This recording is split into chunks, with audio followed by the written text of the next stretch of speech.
او په دغه میاشت کې د اعمالو سره د عبادتو سره داسې کارونه په دغه میاشت کې نوي وکړئ چې هغه کار تاسو په تیر روزه کې نوي کړئ، هغه کار تاسو په تیر وخت کې نوي کړئ.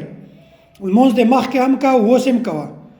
او په دا میاشت کې 100 رکعاته تراویح کوه، په دا میاشت کې روزه نیسه، په دا میاشت کې نیک اعمال کوه. دا میاشت نیکو اعمالو ده، د غلطو کارونه ده. په دې میاشت کې نیک اعمال کوئ، ثوابونه ګټئ، د ثوابو میاشت ده. او بل په دغه میاشت کې داسې کارونه کوئ چې هغه تا په نور وخت کې نوي کړئ.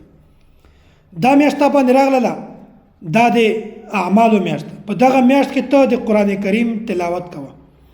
تا قرآن کریم نوې زده، قرآن کریم زده که. او په دغه میاشت کې تا سورت زده که، سورت یاسین زده که، سوره ملک زده که، سوره واقعه زده که، سوره رحمان دغه زبانی یاد که. دا سورتونه زبانی یاد کړئ، ځکه چې دغه به تا په تیرو روزه کې نوي کړي. په دې روزه کې په دغه اعمالو باندې دغې روزې ته حسن ورکوئ. او داسې په دغه میاشت کې داسې عمل وکړه چې هغه باندې الله او د الله رسول د تا نه خوشحال وي.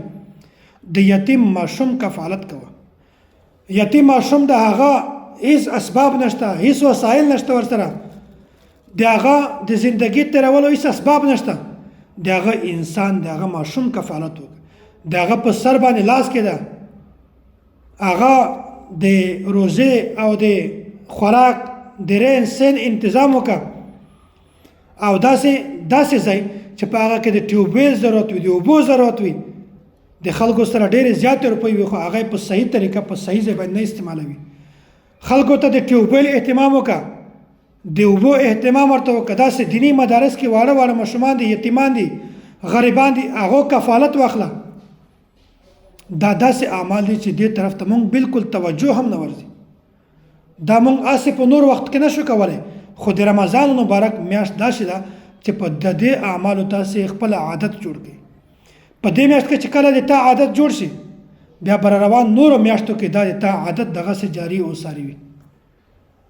نبی علیه الصلاة والسلام دا خپل یو معمول و چې کله به رمضان مبارک میاشت راته په هغه نه مخته به دا اعمال شروع کول.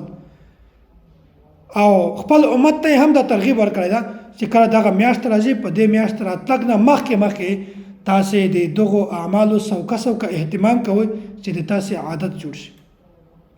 وایي تاسې صدقه ورکوئ د رمضان مبارک په میاشت کې، خو په دې نه مخکې شعبان په میاشت کې هم معمولی صدقه ورکوئ چې کله دغه میاشت په تاسې باندې راځي چې تاسې په صحیح طریقه د دې میاشتې استقبال وکړئ. تاسې په صحیح طریقه په دغه میاشت کې صدقه ورکړئ، د تاسې عادت جوړ شي. نو دا نیک اعمال دي چې په نورو میاشتو کې د دې طرف ته مونږ ذهن کله هم نه ځي. نو په دغه میاشت کې د دې اعمالو هم تاسې ډېر زیات اهتمام کوئ.